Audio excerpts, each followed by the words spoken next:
What's up, y'all? It's your boy JTMM, aka Just 10 More Minutes, aka the Freaking 10.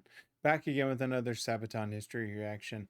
This time is the one that I actually reacted to early this morning, but it hit me so hard that I was like, normally I'm going through the order, but I had to cover this one because, smoking snakes, I say that 3 times fast, is such an interesting story to me. I don't know the true background of it, but when I picture the World War, I don't picture South America being a part of it.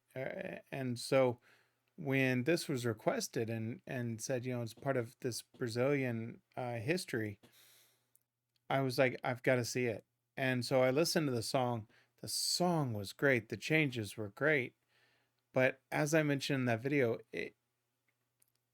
I'm very interested to find out what this backstory is. So I'm not going to go further any further with babbling like I normally do. I want to check this out. Let's switch it up. Let's check it out, y'all. Nidell. And I'm Per from Sabaton, and this is Sabaton History.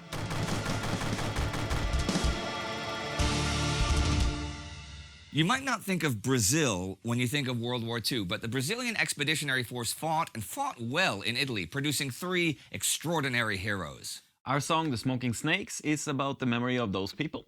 And we actually went down to Juez de Fora in Brazil and met the people who served with them. Now, Per is going to tell you a bit about the song, but I'm going to tell you about the Brazilian Expeditionary Force. We remember no surrender, heroes of the century. When you think of the major combatants of the Second World War, Brazil is usually not the first nation that springs to mind. And indeed, if it had been up to the Brazilian government, they would have preferred to stay out of the conflict. Okay, in the 1920s, Brazil was haunted by internal conflicts, both politically and socially. Radicals on the left and on the right fought for control of the state, and a series of coups and insurrections destabilized the country. The rise of Getulio Vargas in the wake of the Brazilian Revolution of 1930 meant that, on the one hand, Brazil began an era of industrialization and social reforms, while on the other hand, the country slowly shifted into authoritarian dictatorship. By 1937, Vargas was basically ruling the country by martial law. But although he had been inspired by and copied from the European fascists on his rise to power, he did not officially align himself with them. One major reason he did not was the growing influence of the United States. The U.S. felt that Brazil, most of Central and South America, was part of its sphere of economic influence and watched carefully for any signs of foreign influence. And indeed, there was a growing German influence in South America, especially in Argentina, Brazil's major enemy and rival. Though both countries had significant German and Japanese minorities who influenced public opinion. So, it's interesting to me because a lot of this sparks, and they use that same, whether you want to say keyword, trigger word, whatever it is, and that's the social reform and the, modernization. And we've heard about that, right? We heard about it with The Last Samurai, with Shiroyama. We heard about it in one of the other, I forget off the top of my head, about, that's the 30-year war, sorry. It just kind of seems to be that key trigger point. Now, theirs is a little bit different in the sense that, this kicked off more of an authoritarian, as they said, but, that he wasn't necessarily aligning himself with that. This is great. This history stuff is just great. It really is. I'm so happy. I cannot be thankful enough to Sabaton for doing something like this and just letting these stories that really not necessarily have gone untold, because it's a part of local history for, people that are very familiar with it in South America and in Brazil, but not here. And this is great. Let's keep going. When the U.S. joined the war after Pearl Harbor in December 1941, American politicians acted quickly. Already in January 1942, they met with leading figures from all over South America and made an alliance with most of the nations, except Argentina and Chile. Brazilian politicians would still have gladly traded with the Axis powers, especially after Germany promised favorable arms deals for raw materials. But the U.S. made it perfectly clear that this was not cool with them, and consequences would follow. So Brazil joined their South American alliance. Far, far from home, to a war, foreign soil and The Axis powers were well aware of the importance of raw materials from South America to the Allied war effort. So German and Italian submarines began targeting cargo vessels from Brazil en route to the U.S. In August 1942 alone, German submarine U-507 torpedoed and sank 5 Brazilian ships, and hundreds of dead Brazilian sailors caused a huge public outcry. Although the isolationistic Vargas government did not want to be involved in the war, public opinion forced his hand, and Brazil declared war on Germany August 22, 1942. This meant mobilizing the army and the navy, though both were in a rather poor state. Brazil did not have a large army anyhow, nor the equipment to outfit one. In fact, they were equipped with an amalgamation of European weapons, so they turned to the U.S. for help. The U.S. was actually not all that keen on helping out, since American industry had its hands full with equipping their own units, but they couldn't turn down the Brazilians without insulting them. So they offered to supply them with uniforms and rifles and some older artillery pieces, but everything else would have to wait. Brazil began training a division of 3 regiments with service and support companies attached to it. The Brazilian Expeditionary Force, or FEB, 25,000 men strong. Wow. Soon, American outfitted from head to toe, helmet, field jacket, boots, and knife. They still had to train with old Springfield rifles instead of the standard M1s. By July 1943, they were ready. But the tanks, half-tracks, and jeeps that had been promised had still not arrived, as they were not prioritized by American quartermasters. You know, it's interesting because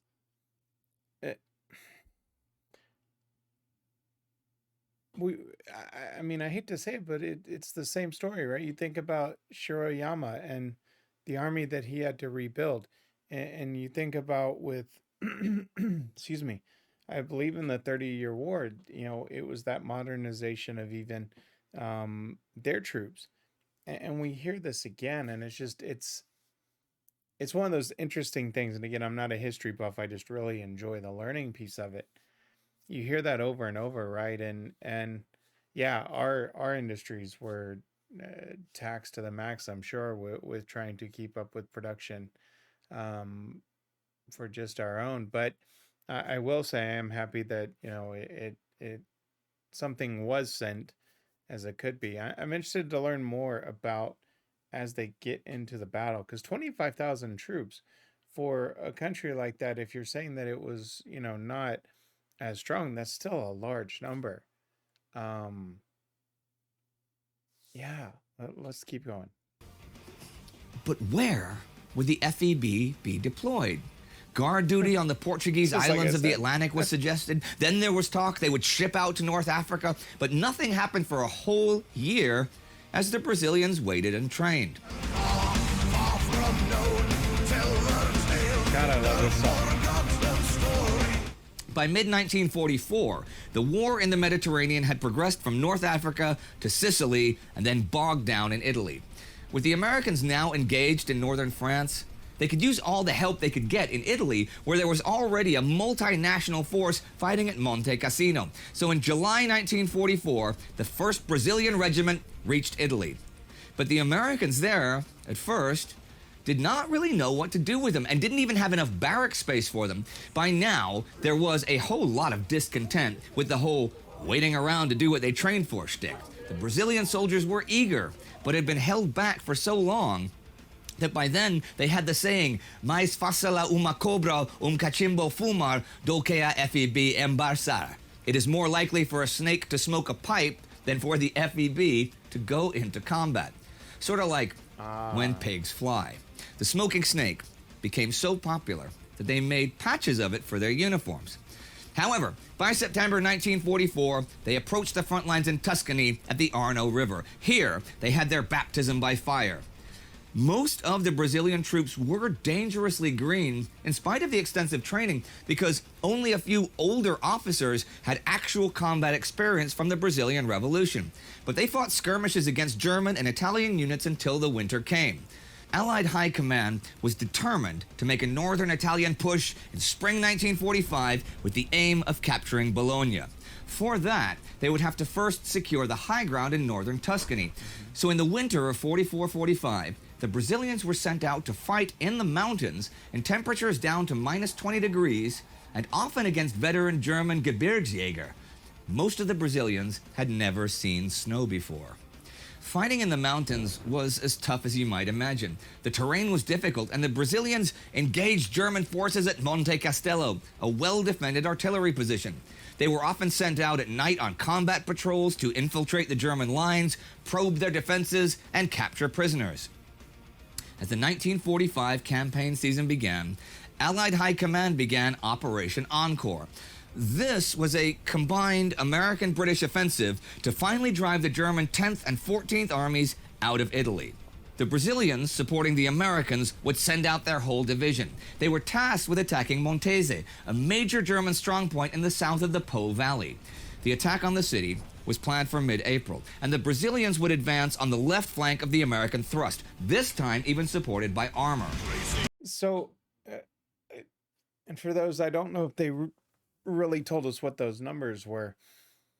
So they said they had 25,000.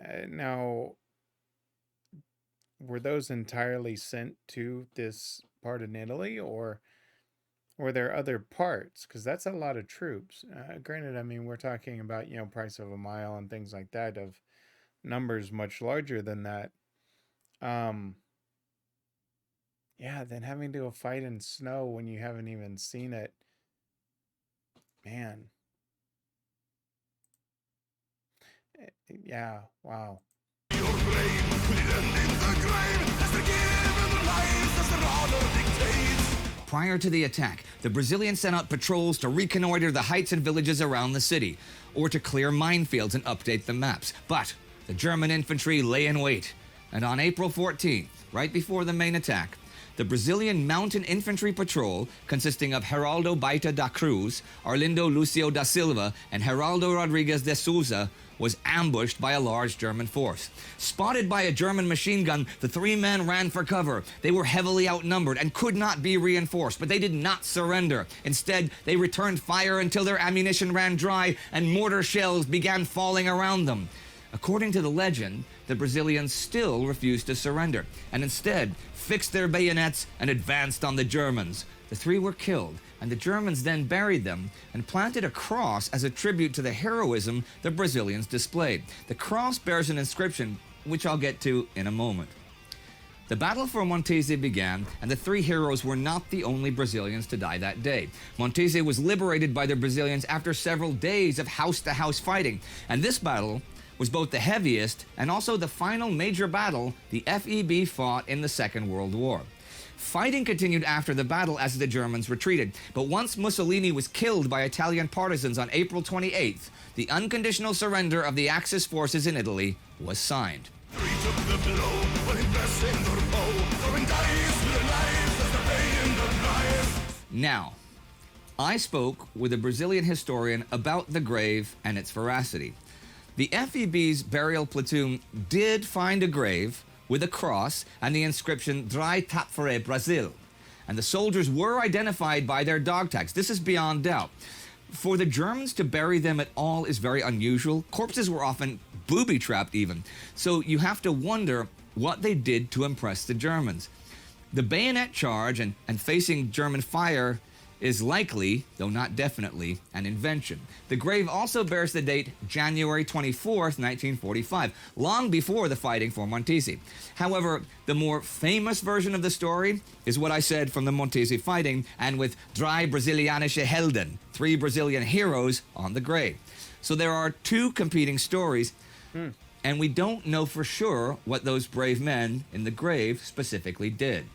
Anyhow, the battle for Italy was over, and so was the war for the FEB.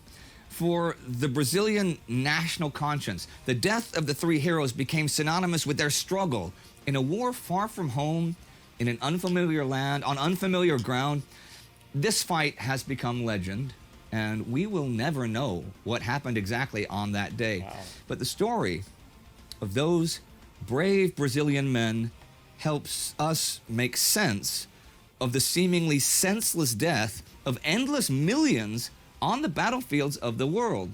These 3 young men died fighting selflessly against the Nazis to save countless other lives, the lives of strangers.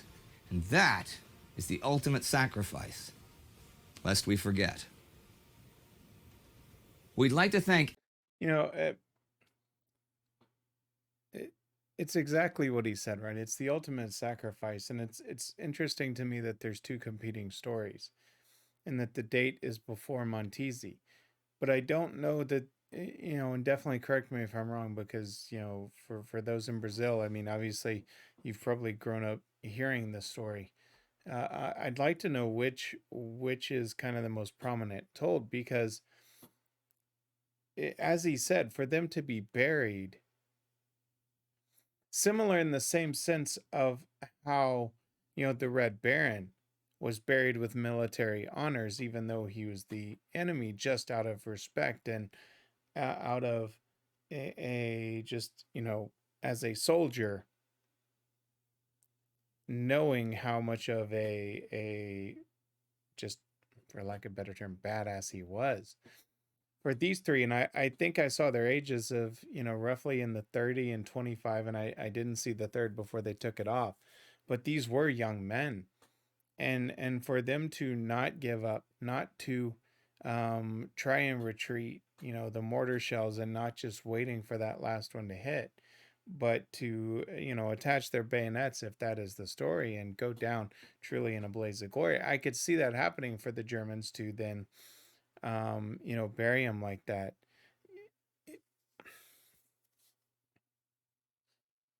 You know, I think a lot of us will use the term die for our country, or die for this and die for that.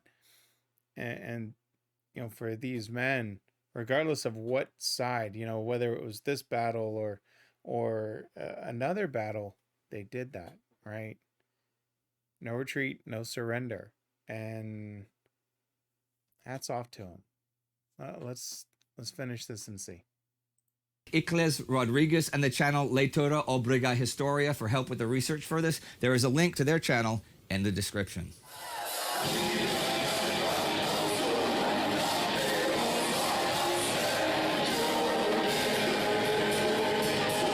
Now, I find it very interesting that you chose to write about Brazilians during World War II, you know? Yeah, it is an interesting thing, you know, but we get a lot of ideas from fans all across the world, and we do have a lot of Brazilian fans, so they kept giving us ideas. They've been writing here to us every week since we started saying Smoking Snakes. Yeah, we can imagine that. But actually this one was inspired by just researching. We were looking for stories about heroes. And I put in the word heroes on the internet. Yeah, in search engines on different languages. And when I put it in German, Helden, that's when I came across Drei Brasilias Helden. As we saw in the history. Yeah, and it was a bit difficult to find the correct information for it, because obviously we don't speak Portuguese. But they think you speak every language. Yeah. You guys are gods. Yeah, Don't tell them that. All right, well, we don't speak all the languages, but we luckily have a lot of friends around the world who help us speak these languages. Okay. And some years later, we are finding ourselves on a tour in Brazil. Brazil. In the city of Curitiba, we went actually to the Smoking Snakes Museum. Where we met with some veterans, and we were awarded with a medal for the memory of keeping for commemorating the... Yeah. Okay, cool. And later we went to a city called Juez de Fora, where obviously the 3 people that we sing about in the song came from. Yeah. And as we were standing backstage before the show was about to begin, the promoter of the concert came and said, "We have a special guest here tonight who would like to meet with you." And in came an older man. Wow. We understood he was a veteran. And he explained in Portuguese, though, that he was serving together with the guys that we were singing about. Oh, so he was fighting in Italy with them. Yes. Cool. The man was making a lot of funny jokes, including one where he was poking at our singer, and he was poking him with the metal armor that he's wearing. Sure, okay. And he was like, "That's not bulletproof." so you can't survive in war.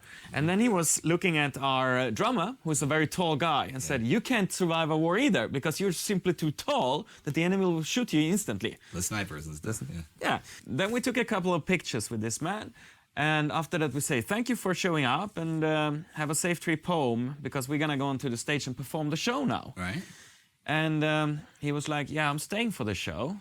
Oh, okay. And we thought, oh, you know, it's going pretty wild out there. It's a heavy metal crowd out there, and they are Brazilians, so they are a very tough crowd. But the man said, yeah, but I did survive the war, didn't I? I think I'm going to survive a heavy metal show. Survive a Sabaton show.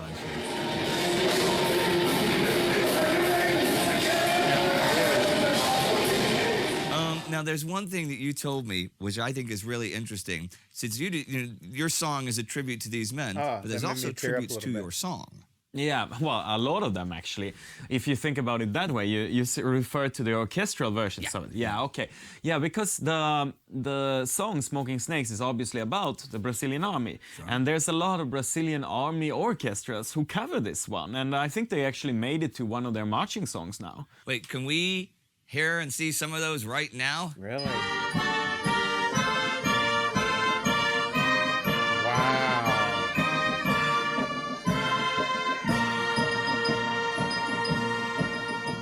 Well, that's really cool that you guys get honored in return. Yeah. I mean, we always get blush, even if it's just one person and a different band, or in this case, whole orchestras. We appreciate when people covering our tunes. Yeah.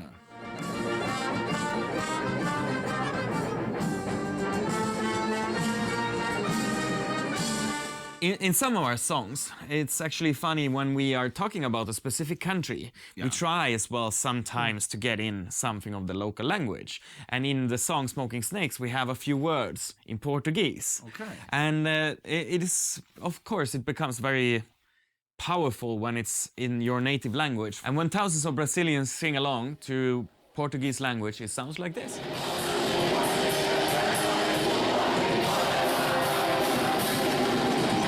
And that was the story behind Smoking Snakes. But we'll see you next time on the Sabaton History Channel.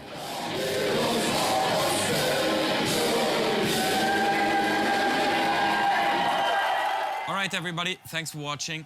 And don't forget to subscribe to the Sabaton History Channel. Check out Indie's other channels.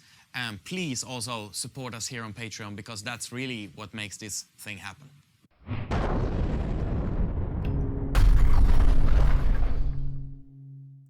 All right, I always wait till these credits up. That's a fascinating story because, you know, again, I want to know what Brazilians are taught, and not just Brazilians. So anyone within that region, what story were you taught with, and is it, you know, that it was that battle for Montesi? Was it, you know, prior to that, as the cross would you know, show, you know, either way, these guys were heroes to me, just for the simple fact of being buried like that, you know, by your enemy with that, and not used as traps, not used as, you know, just thrown in a ditch, you know, with everything that happened during the war, you know, says something. And so obviously that cross is there, and man, that was a really cool story. And I'm glad I did it right after, you know, I recorded the song around, you know, 4:30 this morning, and I had a break in between meetings. I wanted to watch this as soon as I could. So I've now recorded this, you know, maybe 6 hours later. Wow. I'm so glad, you know, I don't know, I've got several subscribers in that area that recommended this, and thanked me for, you know, covering it, the Smoking Snakes, just the audio part. So I really hope y'all get to watch this. This was fascinating. I hope everybody that watches this has a little bit more of appreciation. If you didn't already know the history of it and hadn't watched this particular episode of the Sabaton history, that wow, I wasn't aware that 25,000 troops, you know, again, knowing the circumstances within the country, that just makes it that much more special. But for those three, individuals, very special. And it was really cool to see, that veteran there and staying. Um, it makes me tear up now because obviously that, if you really think about it, that means something to him. As he was there and he knew who these gentlemen were. And for him to make it home and to see this and then see that medal awarded to the guys, for bringing this to such attention, and then to see them being honored by it still being played by military locally, that's just phenomenal. That's the power of music, my friends. It truly is. And for them to do it about history, just again, it signifies how great they are. I can't say that enough. I'm not going to babble any longer. Let me switch it up, give you my final thoughts. When I first started watching Sabaton and everybody kept saying, well, go watch the history, go watch the history. I would think I don't know what my thought process truly was, other than I didn't want to necessarily. I knew I didn't want to watch the history before because I did that with Shiroyama, Midway, and one other one, Sparta. And it gave me a lot of information beforehand. But I'm now happy that I kind of gave in and I watched those, because it gave me a true understanding of what the channel was about and how they covered it. And so, as I've said, my goal is to get it to where I do similar to this, where I do song history. I have Christmas Truce that was supposed to be coming out instead of this episode, but as special as this was, to learn about such a captivating story as it was, definitely didn't seem like 15 minutes flew by. That was very captivating. I wanted to cover it immediately. So, Christmas Truce will be out on Tuesday. And so, I'll keep moving through the songs and try to get the history caught up. I'm doing a huge recording session this weekend. So hopefully, I can maybe get caught up and release some double episodes. Um, to me, it's not, I put out all of these videos and, they get great views, and so that's kind of what motivates me, is I really like that people are taking the time to watch me give an opinion or give a thought on something. And so, yes, I may, put these out in doubles.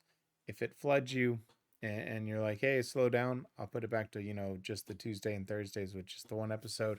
But I really do want to kind of get caught up to where it is song history, because it just helps complete the picture. So with that being said, that's going to do it for this one. Man, what a great story. Thank you, thank you, thank you. That was awesome. All right. You know what? You know the deal. I'm not going to do the shameless plugs. The focus needs to be on these gentlemen and what they accomplished, not on me. You know the story. Like, subscribe, share, all of that. That's all I'm going to say. Remember these three guys. Remember these heroes as all of the heroes that died during these battles. But for today, let the focus be on them. Till next time, my friends, this is JTMM. Always ask for just 10 more minutes. I'm out.